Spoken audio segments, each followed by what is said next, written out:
All right. So, again, welcome. Thank you for joining us for the Women's Hospitality's first virtual mentoring session. And today we have the great pleasure of having Elizabeth Blau and Amanda Signorelli on the call, who are going to share their knowledge, their experience on what it really means to be an entrepreneur.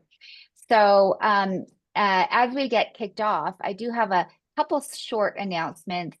One is we have a fantastic upcoming event that the Women's Hospitality is hosting in conjunction with MAP uh, in Las Vegas. And we want you to save the dates, March 30th through 31st in Las Vegas at the Wynn, wonderful host property.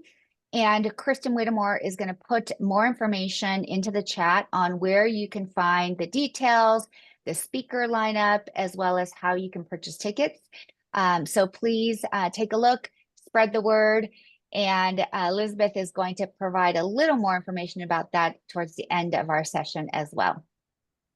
In addition, if you have questions as we go through the session, please enter them in the chat. We will reserve time for Q&A and appreciate all of your direct input. So with that, let's start with just a brief introduction of our two speakers. And Elizabeth, maybe you could just start with kind of telling us a little bit about your story and what you are doing these days all around the world. And then really, in your own words, what does it mean to you to be an entrepreneur? Well, good morning, everybody. So thrilled to be here and love seeing all of these familiar faces and more people joining. Super exciting. And thank you, Mary, for hosting. And just want to acknowledge Jolene and Kristen, my fearless co-chairs. I have been doing this, not to date myself, but more than 40 years now. So I am so thankful to be a serial entrepreneur, but I'm also mostly grateful to do something that I wake up that I'm passionate about every day. I did a podcast yesterday with Carrie Diamond from Cherry Bomb, and I started thinking that, like, when I was younger and a kid, it was before the internet era. We didn't have computers. We didn't have cell phones. It was the dark ages.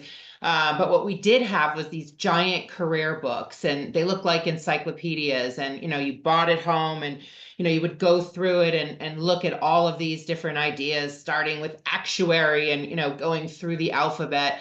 And, it was so depressing for me because, I couldn't, really find, what was exciting to me. And so I loved the restaurant business. I started working in restaurants when I was 16 as a taco girl at an Irish Mexican cantina called Pancho McGee's in my hometown of West Hartford, Connecticut.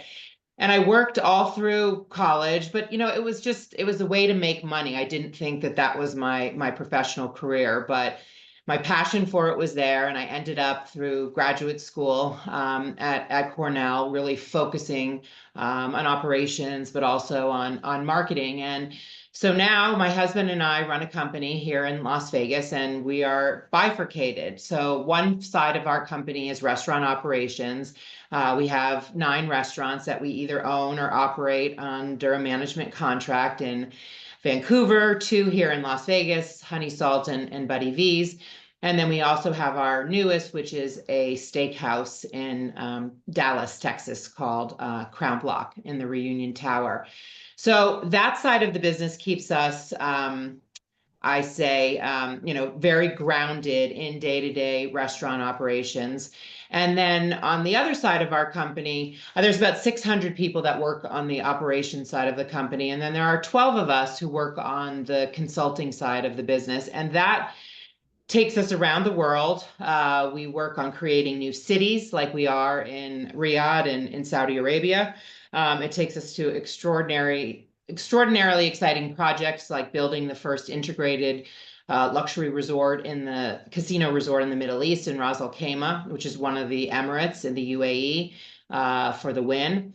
But we have worked in cruises and in private aviation. We also worked on the new arena for the Golden State Warriors. So I think that that is truly, Mary, at the heart of my entrepreneurialism. Sometimes I call it restaurant ADD.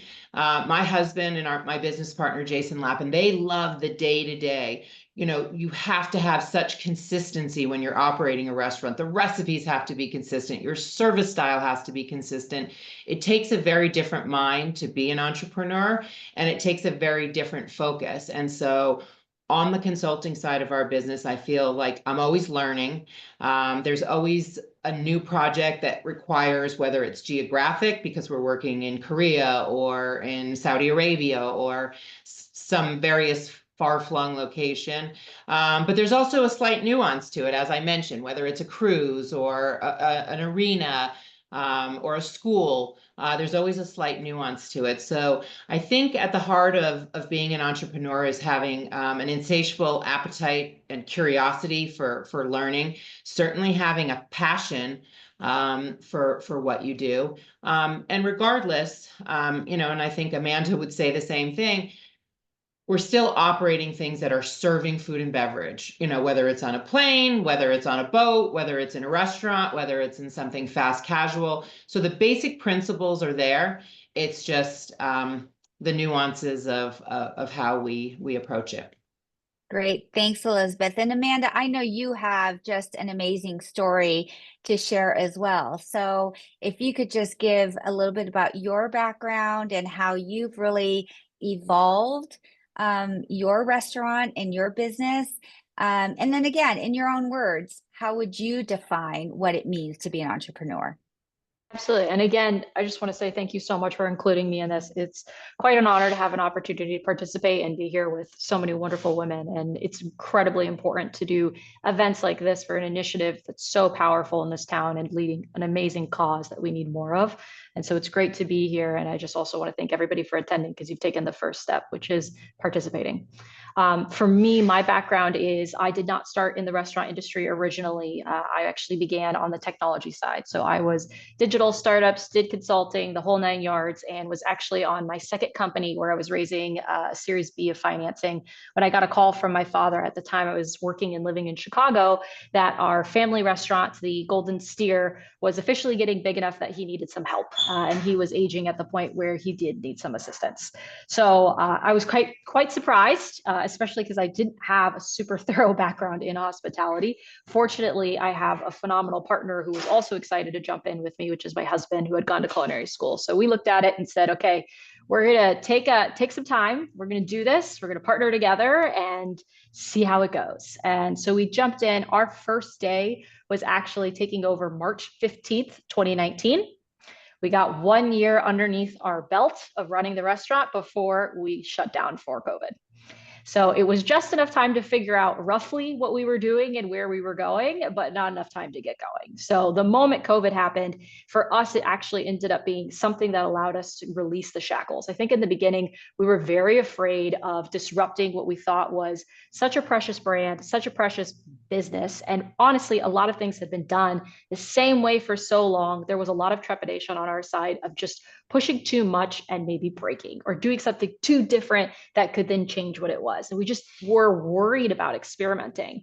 And then when COVID came, the only thing you could do was experiment. It was a chance to figure it out. It was a chance to say, all right, let's do anything and everything and see what sticks, because we don't have any other option to survive. And so that's what we did. We started throwing out as many different things as we could. Some things worked, some things failed. Some things that failed was we did these pickup kits, did not work at all. We tried figuring out doing to go. Elizabeth was actually the first person I called when we said, what the heck are we doing? And she was kind enough to not only immediately respond on text, but then hop on a call and walk me through the unit economics, explain how it was going, help also level set my expectations, which was critical, especially when you're dealing with a team that you're not putting to work at the full utilization, right? You're trying to do the best for everybody, and you're just trying to figure out how to make enough money to cover it.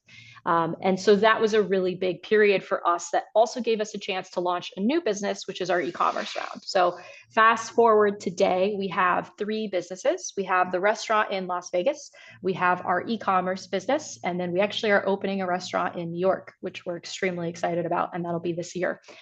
So we've been able to really grow at each of these different pieces, and the results speak for themselves. We've now tripled the top line for our business. We went from a team of 30 to a team of 130. We've been able to double the e-commerce business year over year every single time. And we had about 20,000 boxes shipped in that alone last year. So it's become its own thing, which is huge. And we're taking that next journey. We also, for the first time in over 40 years, had another round of expansion that we oversaw at the restaurant where we bought out our neighbor, to then do that next round of how do we continue growing this legacy. And so it's been a phenomenal journey. It's been extremely difficult. And for me, when I think about entrepreneurship, it's such a joy and it's such an exciting journey, but it also is something that is a bit of a test on pain tolerance because there's a lot of ups and downs. It's also something that requires a lot of just getting things done. There's a lot of people who say, I want to do X, I think about X, maybe this is a good idea. That's very different from someone who just does it. And what matters is if you get it done. And the last piece is the feedback. Every single day, you're getting feedback. And it's our job as entrepreneurs to seek it out, learn from it, dissect it. Sometimes that feedback is something that simply just tells us, don't do this, or there's a reason that person said why, but it builds our pattern recognition. And so for me, if I'm not learning every day, if I'm not getting feedback every day, I have done something very, very wrong.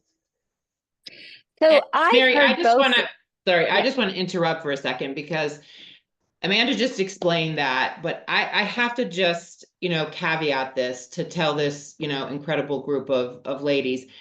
What she did is extraordinary. I mean, people don't come into our business with a year experience of background and create what you have done. So, I mean, everyone should just give a virtual, round of applause because Amanda, I mean, so many restaurants didn't even survive the pandemic. You were a fine dining restaurant who, literally had no experience with even, takeout. And you pivoted, you grew, you're expanding. I mean, that is such, an incredible example of entrepreneurism. And I think that Amanda took all of her brilliance and everything else that she did before the restaurant industry, and she just looked at it differently. And I think that so synthesizes what an entrepreneur is looking at things in a different lens, not doing things the same way. And it's so resounded to me, Amanda, because every job I've had, whether it was Le Cirque in New York and working for the Macchione family or starting with Steve Wynn, there is that tremendous trepidation, truly fear of change. Like, well, this is how cereal likes it. Well, this is how Mr. Wynn likes it. This is how it succeeded. And so you make it sound so simple that you broke the box, you like a Rubik's Cube, you turned it around. But I just, again, can't understate to everybody that's listening here how extraordinary what she and her husband did. And I'm so proud of you. Thank you. That means Thanks, so much. Elizabeth.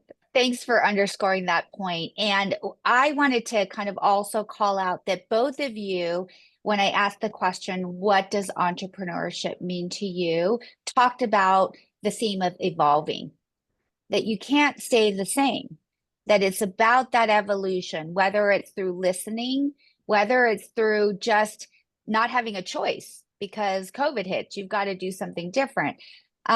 So Elizabeth, how do you continue to evolve and develop, whether it's your operation side of the business or all these new concepts and venues and things that you're building based on the trends in the restaurant business? How do you go about doing that? That's a great question, Mary. And I think it's not just the trends in the restaurant business. I think the world continues to change. We go one way, we go another way. And so you have to constantly, be ready to, to adapt in our business. I would tell you that if you asked me that question 10 years ago, I would say, when you look at the restaurant business, first and foremost is you have to have great food. Then I would tell you that you have to have great service. Then I would tell you that, interior design is very important. And then I would say, you got to have a marketing plan. That has completely pivoted and turned nowadays. The restaurant business is is not just about eating with our mouths, it's about eating with our eyes. The entire way that we market restaurants, advertising, billboards, radio, I mean, like, that's dead. Everything is now social media, whether it's TikTok or Instagram or even Facebook. And so first and foremost, you can have a restaurant that has great food, great service. If nobody knows about it, you're going out of business. And so now my list has completely changed. So, it's marketing first, it's interior design. You gotta, you have to have a look, whether it's a classic look like Amanda has at the Golden Steer, or, any of the dozens of restaurants that, have such incredible vibrancy here in Las Vegas and Dubai, anywhere in the world. You have to have good food, but that has become less important. And you can't have bad service, but service has to be, at a certain level. Again, to go back to, to Amanda, what her dad had created with the Golden Steer was a name and a brand. I mean, it's just fun. It's like what Danny Meyer did with Shake Shack, creating $1 billion brand. I mean, it's hamburgers. If you had asked me, could you come into the market with another burger brand? You'd be like, oh, that's so oversaturated. But the Golden Steer, it just sounds good. And it's based in Las Vegas, and it's a classic steakhouse. And then she reinvented it. And, I don't know, Amanda, what is the percentage of e-commerce versus brick and mortar? Yeah, absolutely. It's been really fascinating because I think when we started e-commerce, we had this belief that it would be mostly the folks that we have coming to the restaurant. We were really naive in being like, oh, if we could get like X percentage of the patrons that walk through our door, we're gonna have this great business. Well, we were wrong completely. They are very distinct. And so today, when we look at the data and the marketing behind it, it's actually 10% of our e-commerce customers have dined at the restaurant. The rest of them are people who are coming in and are interested in the products, and more importantly, exactly as Elizabeth said, the brand. They like the story, they like the image, they like the marketing, they like that there is a legacy behind there, the credibility that it's coming from a restaurant. But at the end of the day, those are very different people who are buying online than are coming into the restaurant. And so we've really diversified that base. And then for us, what we've seen is it ends up being more about taking somebody who starts maybe on the e-com side and they might come to the restaurant than it is restaurant going to e-com. And so being able to split that out and think about things differently, I think, is become really important for us. And exactly as you said, we've now built this huge marketing lens that just didn't exist before. Before it was, we hadn't spent $1 on marketing. It was just word of mouth. And it was really all about like, okay, we are who we are. We're a local restaurant. That's what it is. Even today, when we look at the restaurant, 80% of our customers who come to the Golden Steer doors are those who are from outside of the state of Nevada.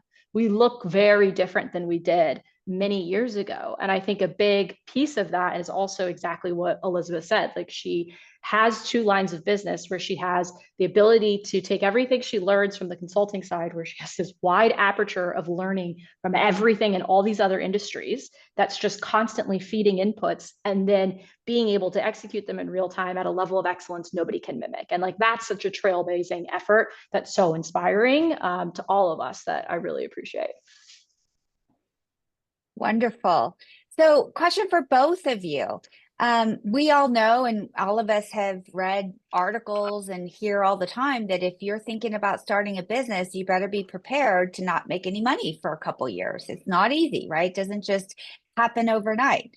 So for people that are kind of just starting to venture into this world or thinking about it, what would you tell them? What are some of the skills that entrepreneurs really need to get started? You want to start? Sure. So for me, when I think about skills and things to jump in on, it really starts with, first and foremost, the ability to do things rather than to think about them all day, all long. I always, always tell people, like, the biggest test to see if you're successful is how much you talk about something versus how much you do, right? So what's your degree and aptitude for executing something? And then when you're managing all of those different pieces, yes, there's really core skills that you need to have, right? Like, you need to be able to feel comfortable with math. You don't need to build fancy Excel models, but you need to understand if you're in debt or you have a problem, right? That's super important. Cash conversion cycle will trump industriousness every single day. If you don't have any runway, it's really hard to get far. The other piece that I think is super important is that ingenuity and creativity, to be looking outside, paying attention to these other models, the same way that, like, we're thinking about marketing first, how much are you taking from other industries to drive that exposure? So those are things that I think are, like, super, super important. And then of course there's patience and tolerance. But when we think about managing some of that uncertainty and that flexibility, for me, I always say, like, you have to have your own club, and club is very much an acronym. Club is cash cushion, it's leverage, it's urgency, and it's backups, because we can have all the dreams that we want in the world, but that doesn't matter if we can't survive the downswings, because that's what really is the difference for entrepreneurship versus operating. As entrepreneurs, we have to worry about, how are we going to be able to ensure everyone gets a check when they go home? You're worried about your team first. How are they getting paid?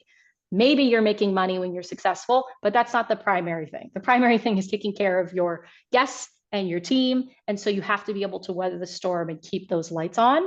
And so I really do think about it, about setting that up as your own model, as your own club, really thinking about that acronym. That's super important in my mind. I love that acronym. I Thanks, love Amanda. that acronym too. That was very well said, Amanda. So, I mean, I think just the only thing that I can, add to that is that, you have to look at yourself. Do you have an adventurous spirit? Do you have an idea? It took me a very long time of working for other people, opening restaurants for other people, small organizations, big, corporate organizations. You've got to get to that point where you feel you have learned enough from other people, that you have built your toolbox up to the point that you are ready to go out on your own. I think that there are, my father's a doctor, and so there's always a joke, you're either, like a doctor or a businessman. And usually, doctors are so focused, you can't even read their handwriting. They're so focused on their profession of medicine. And the same thing happens, with either chefs or restaurateurs. There's such a passion, there's such a creativity. So you have to make sure that you have that whole toolbox. If you are focused on front of the house, or you are a chef and you have an idea, whether it's what my friends Lynn Jerome and Alex Lourdes did with their donuts, or or their Cafe Lola, you can have that idea, but you have to have the whole rest of the complement of skill sets, as Amanda was saying. You've got to have your club, and so to me, if I hadn't known Amanda's acronym, I would have said your club was like your posse, like your group. Also, of people that are going to advise you, people that you trust on the legal side, because you've got to negotiate a lease and the rent. You've got to have your financial advisors if that's not your background and skill set. If you're a restaurateur and you want to do this and you don't have, you're not married like I am to your chef business partner, then, you've got to have somebody that you trust, because any of these people can be expendable. So you've got to be ready to take that leap from having the job security. In that toolbox, you've also got to build yourself a comfortable nest egg, so that, hopefully it's not 2 years married, because that's way too long. Hopefully it's more like, 3 to 6 months, before your profitability. The 2 years is probably getting yourself to paying off, the debt structure that you have, because, not only do you have your real estate costs and your pre-opening. So the 2 years is how I would look at, at really getting yourself into that full profitability, where you pay off your investors, you pay off the banks, or whoever has funded you in doing this. And so that's where, that modeling really comes in. But, I think that entrepreneurial equals adventurer equals, having that I'm not sure, what the exact word is, in Yiddish we say chutzpah, but, being able to, to kind of have that feeling that you're ready to take that leap. Because, when you work in the corporate world, or you even work for small business entrepreneurs, and you have your health insurance, and, you have your 401k, and all of those, those benefits. It's one thing to say, like, I'm ready to do this, but, really doing the homework, and making sure you have everything in order, that you have that comfort level. Perfect. And Elizabeth, just to stick with you for a minute, based on what you know now, 40 years later, what would you tell your younger self about entering the world of being a business owner? What's the one thing that you would say, Elizabeth, here's what I would tell you? I think as women, we give ourselves an enormous sense of pressure. So I think the one thing I would say would be to, to give yourself a break, to let things happen a little bit more organically. Stop setting these timelines and these, kind of unrealistic goals for ourselves, because, we have this pressure. For me, it was, okay, well, in my family, there was no question I was going from high school to college. There was even sort of a pressure that I was going from college to graduate school, but I took 5 years to, to understand what it was that I loved. And, and even at that point, I still thought I was going to law school. It was like this last minute change. So then it's like, okay, you've gone to graduate school, you've got a great job. Like, when are you getting married? When are you having the first kid? So I feel like we have this, like, this clock, and this, unrealistic set of expectations. And so that is my very long-winded answer, to just take a deep breath and give ourselves a break, and let life, unfold, and don't worry so much about when these things are going to happen. Let them unfold. Work for other people, and don't, like, set a deadline for yourself to be that entrepreneur, or to jump off. Make sure you fill that toolbox with every single thing that you need, plus all the extras, and then take that leap of faith. And so I think if you give yourself a break, give yourself a hug, take a deep breath, that is the best single piece of advice that I can give to everybody listening. And that's wonderful advice. And I'll kind of share kind of my perspective of what you said. Is one of the things that I would say for women is, we are naturally selfless, right? We're always giving, whether it's to our work, because we have to work that much harder still in whatever environment you're in, whether you're a caretaker, a mother, a partner, whatever that might be. And I think that it took me a very long time to learn to be a little more selfish. And it doesn't, like, that word has a lot of connotation to it. And so it made me uncomfortable for a long time. But the idea of being selfish, I think, is super important. Like, no, selfish means you know what you want and you're going to go get it. Selfish means taking care of yourself. Selfish means knowing what your limits are and saying no. And selfish means being confident and going for it, despite how it might impact other people. So I love what you shared there, Elizabeth. And Amanda. And if you gave me 2, Mary, I would have said learning to say no, because that's very important. I'm terrible at it, but you do need to learn to say no. And know what your boundaries Some are. of my co-founders may be laughing, but learning to say no and sticking with it also sometimes, is an important thing. But that would be my second. Great. So Amanda, with that, similar question, what is one of the biggest lessons that you've learned over the last several years? I think I was always an accidental CEO or an accidental entrepreneur. I never had the I'm going to go be this person, because I didn't think I was smart enough, qualified, or could do so. I was always like, oh, the people who are, the ones in charge are these geniuses and that's not me. And, I'm just like a hard worker. And I never really thought that there would be space or room for me to do more. And then all of a sudden, I just kept being the person that people gave things to because I was accountable, responsible, and determined to get things done. And it really did accidentally happen. And so I kept turning around and being like, don't do this. Don't put me in that role. Like, I'm not qualified. I can't do it. And it took a long time for me to also come to terms with the fact that most people don't really know what they're doing. Even when you get really far, we're all just trying to figure it out.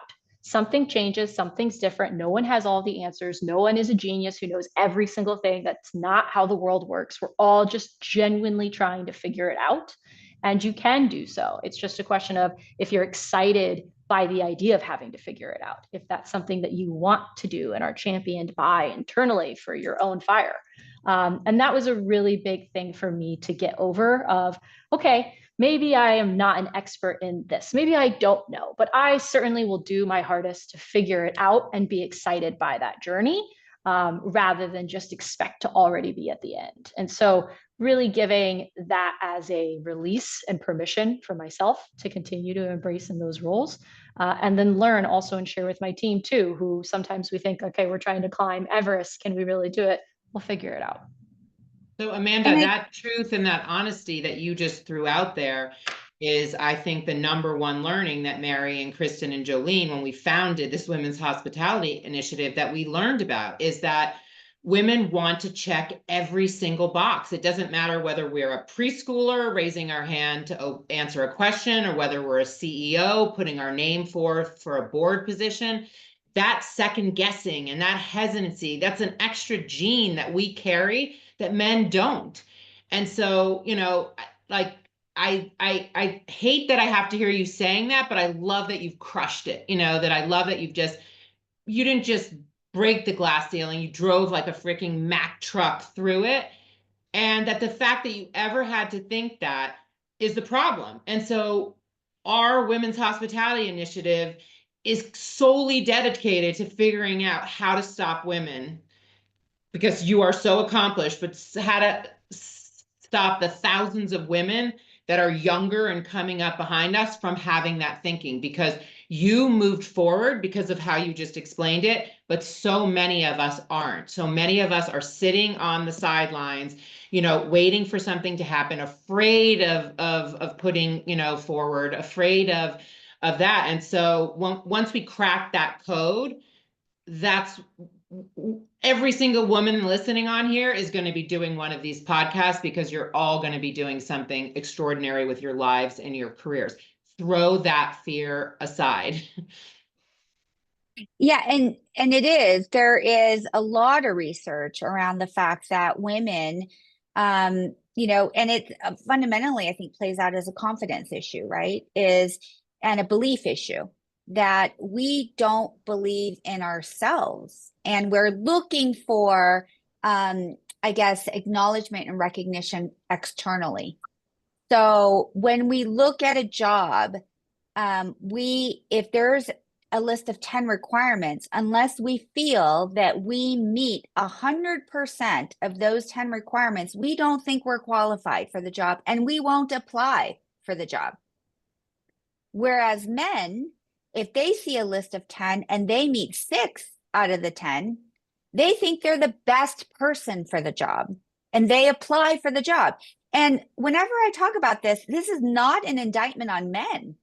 It's actually more an opportunity for women, right? It's for us to be more confident and to believe and have that self-belief, and to lead with yes. So building on what Amanda and Elizabeth has said, that what I would encourage everyone to do is to think about those moments.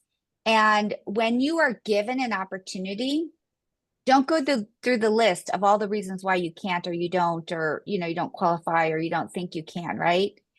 It's remember what Amanda said. You'll figure it out. So lead with yes. Figure out how to get to yes. And when you say yes, have the confidence and the belief that you're going to figure it out, because you have before. And you're probably figuring out a hell of a lot more than the most other people, right? Because if you've ever seen this, if you ever want anything done, who do you give it to? You give it to the busiest person because they know how to get stuff done. So great. Another question, Amanda, is you've talked a lot about how you've just been so flexible and you kind of entered your role at the Golden Steer during some really volatile ups and downs. So how do you personally manage through that uncertainty? Because it's not easy. Yeah, absolutely. And I think it goes back to that club model, right? Of like the cash cushion, the leverage, the urgency, the backups, because the reality is exactly what Elizabeth said. You learn from so many people this toolkit.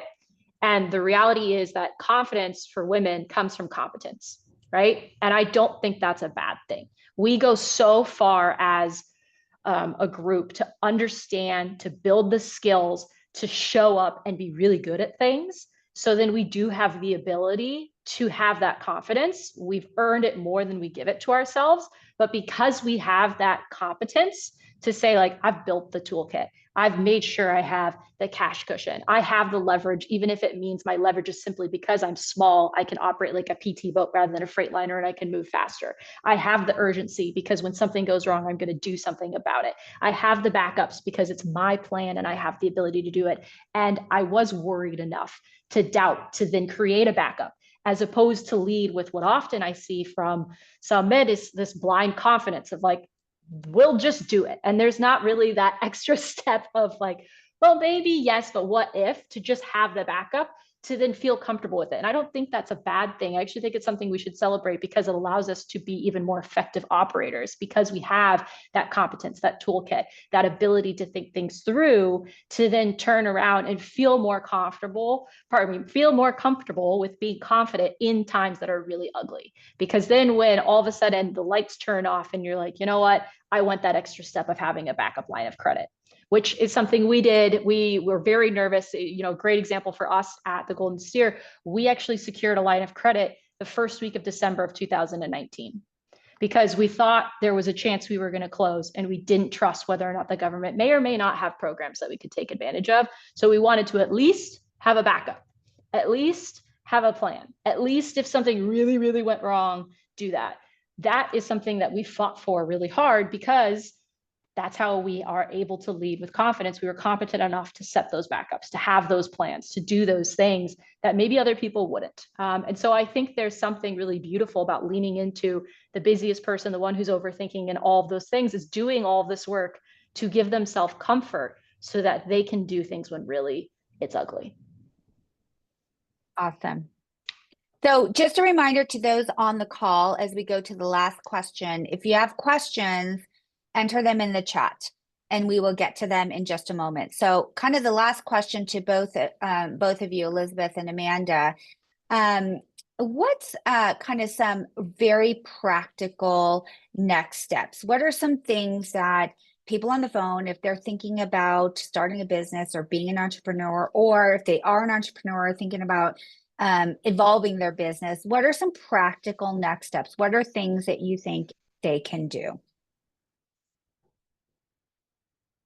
There's just so many directions of how you are and what kind of business, that are specific to that question. But, I mean, a lot of it is what Amanda and I have been talking about. I mean, the club, I mean, I'm using that forever now. That's great. Sometimes we just need to take a look at our personal life. Like, where are we? How old are our kids? I mean, is this really the time to do this because of, of what your personal commitments are? Because, at the end of the day, whether you're married or single or have kids or aging parents, I mean, you have to have a practical reality as to, to what your commitments outside of work are. And then, really, does this require geographic upheaval? I mean, can you do this, where you're at, or do you have to, to find another location? But, you know, I think that, you know, there are times, you know, to be really aggressive, but when you're looking to expand, I mean, that's where your conservatism really needs to, you know, to come. And you do need to check all of those boxes. I mean, as Amanda said, I mean, you know, she secured that credit line, you know, before she took this, you know, leap and direction. So, you know, make sure you have those lifelines, you know, ready before you're going to do this, and do your homework. I mean, you know, really, you know, you've got to go into this, you know, with all the due diligence, whatever it is that you're doing. Amanda, how about you? Yeah, I think I'd split mine into two pieces. One is the entrepreneurship part that we keep talking about, of like just do things, like what's that minimum viable product? Because so often we can be like perfect's the enemy of good. It has to be all buttoned up, when sometimes it's like just throw something up on Instagram that's a sign up link if you're interested. Just see if people attend. Post something on Instagram and see if they respond, right? Like what's the minimum viable project? I think the second piece that's a little bit more specific to women is kind of a more broad observation that we've seen. One of the first companies I ran was specifically a little bit more focused on economic development. And something that we did was we put together a white paper to say, how does technology and startups grow in different cities outside Silicon Valley, if you study San Francisco as an example? And the reality is the way that it spurns innovation and excitement and all this pieces is that there's always one big unicorn. So for SF, they talk a lot about PayPal Mafia, which was so successful that it generated people who then became angel investors, and then just smart people to work at companies, and then entrepreneurs who are brave enough. And the reality is that women need the same thing for themselves and for their industry. And we're very fortunate that because of the founders of this organization on this call, Elizabeth was that first person. She was the person that started this, that got this going, that paved the road, that started this, and then brought everybody along and had that big win, and then has fought to make sure that the people in her organization are those smart people, those entrepreneurs, those folks who are successful enough that they start something else, that then they become co-founders, that then they become friends, that then they continue paving this road. And we know what the numbers are from Women Hospitality Initiative of, you know, 50% of the grads coming from CIA are women, yet 7% are actually in those roles. For us at Golden Steer, 50% of our executive team is women, which is great, but we can still do more. And I just think it's really important to be involved in organizations like this to model and show what it looks like to follow the legacy that's been paved by the founders of this organization, because it's our job to take what has been created and continue to carry that torch. So just a thank you to everybody, specifically Elizabeth, Kristen, Jolene, Mary Kelly, for igniting that first torch, because that's the hardest part. Wonderful. So I see one question in the chat, and feel free to enter others, but the question is, how does lead with yes look like for women in practical or actionable ways in hospitality? And I'll go ahead and start with an answer and then jump in, Elizabeth or Amanda. One of the examples that I like to talk about is if you are working in a large organization or any organization, and there's an opportunity that's presented to you, oftentimes I find that we look at it and say, well, that's not exactly the job I wanted, or I want to go from where I am to the general manager or this or that. Sometimes we have to look at opportunities that are presented in a way and say, what am I going to learn? If I take that, how does that expand my portfolio of skills? How am I adding tools into my toolbox? And how does that contribute to where I want to go 5 years from now? Oftentimes we have a very short-sighted view of an opportunity. We think, well, that's not exactly what I wanted, right? That's not the title I want, or that's not really the job I wanted. Well, maybe we need to think about it as, what does that get me? What kind of experience, what kind of relationships can I build? What kind of new skills do I learn? And how will that help me to actually get to where I really want to go 5 years from now? So that's one of the ways that I think kind of leading with yes can be applied in a very practical way. I also think that for us, for something that I like to coach people on is, when you talk about things, think about yes and, right? It doesn't have to be an either or all the time. So how can you make it an and? I don't know, Amanda or Elizabeth, if you have anything else to add. Yeah, I mean, I love your answer, Mary, and I actually just look at it in a different way. And thank you, Jennifer, for asking that question. I mean, anyone that works with me knows that I have a true allergy to the word no. I mean, like, I just don't believe in the word no. And I don't like the word no anywhere in our business. I always feel like there's a way to get to yes. And so, you know, whether we look practically in the restaurant, I mean, it's very interesting. There's a new restaurant that is open in the Venetian, and they don't modify any of the food items. And I understand why they do that, because they have a big menu, and you know, they think that it will you know, interfere with the food quality and probably the food production. And they actually, when they send your confirmation, they say that we have no modifications. And when you come to the restaurant, they tell you we have no modifications. I don't understand that, and how that will work long term in the industry, because people don't want to be told no, especially when they're, you know, coming out and, you know, and spending their hard dollars, and they have hundreds of restaurants to choose from.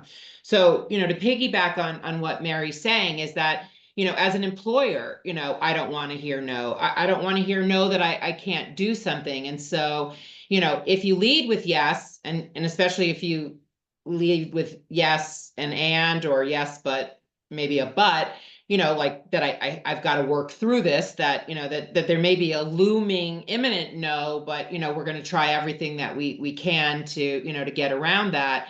That's part of that, you know, what we talked about earlier, where Amanda, you know, took that leap, even though she didn't check all the, you know, or didn't feel that she was checking all the boxes.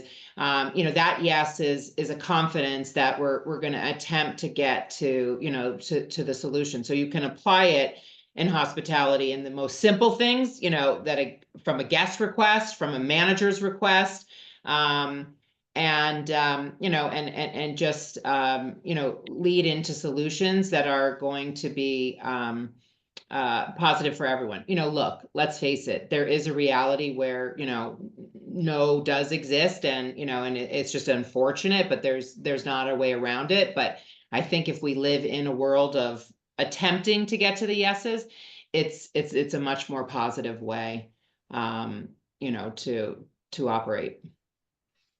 Yeah, I agree with everything that's been said. If what we typically say is, if you have to say no, then it's not yet win.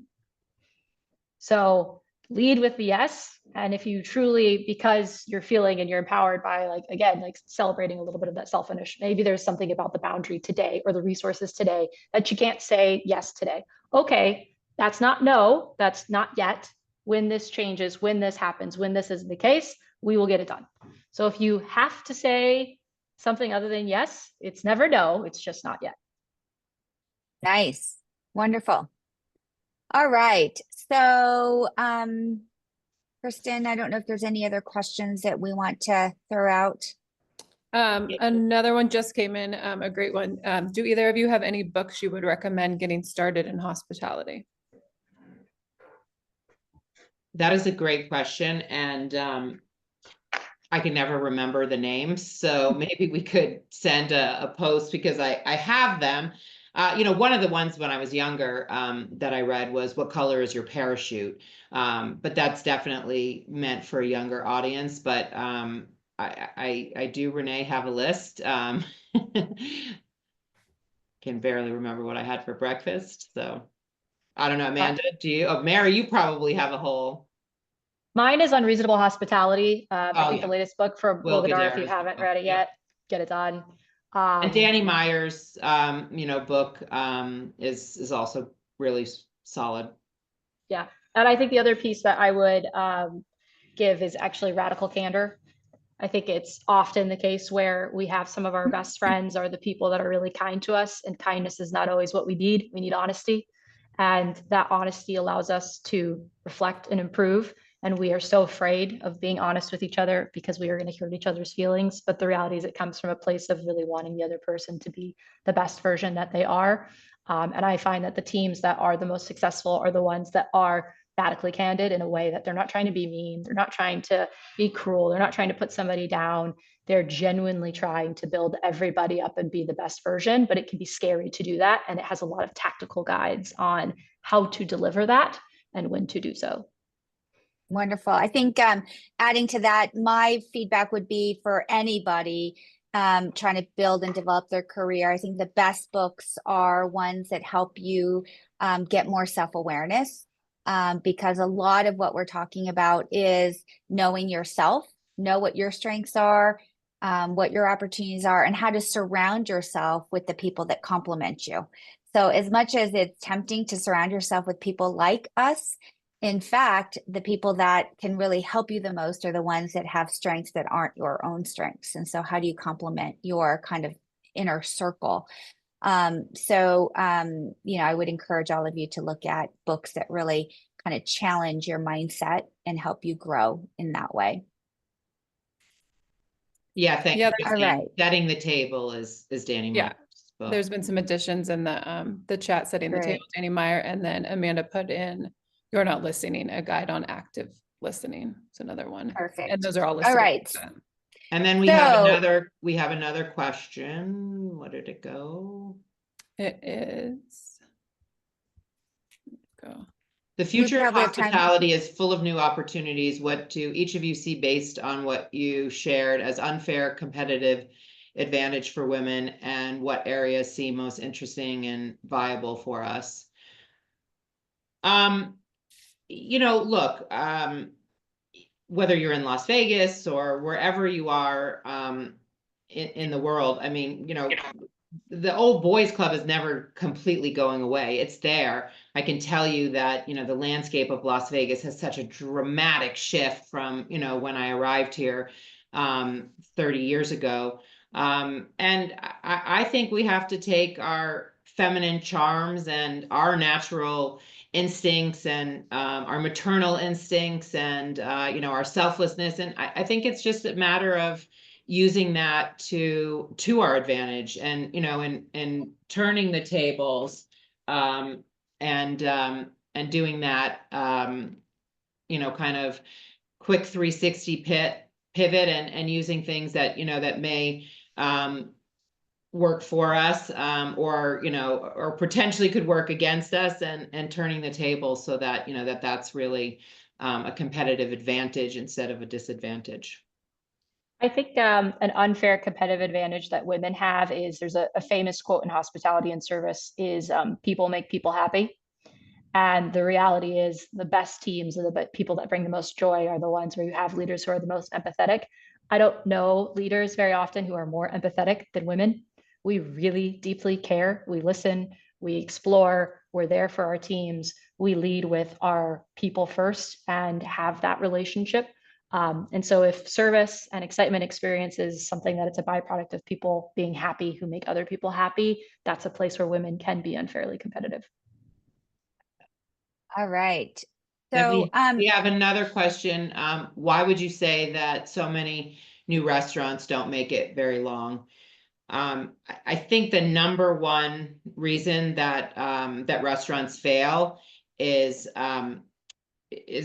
starts with real estate. I mean, you know, that you don't have the right real estate deal, and that the percentage that you're paying for your rent, which is generally in the restaurant business, the you know, the largest expense, and that's a fixed expense that's not changing, or whether you're paying a percentage rent.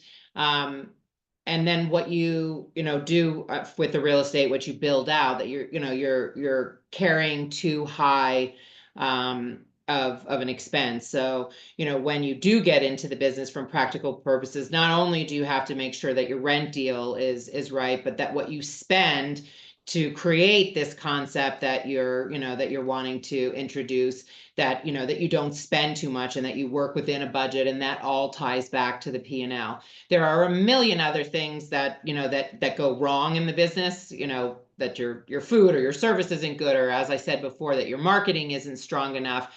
But the single largest reason that people fail is, you know, is on the economic side, and that is the biggest issue. great.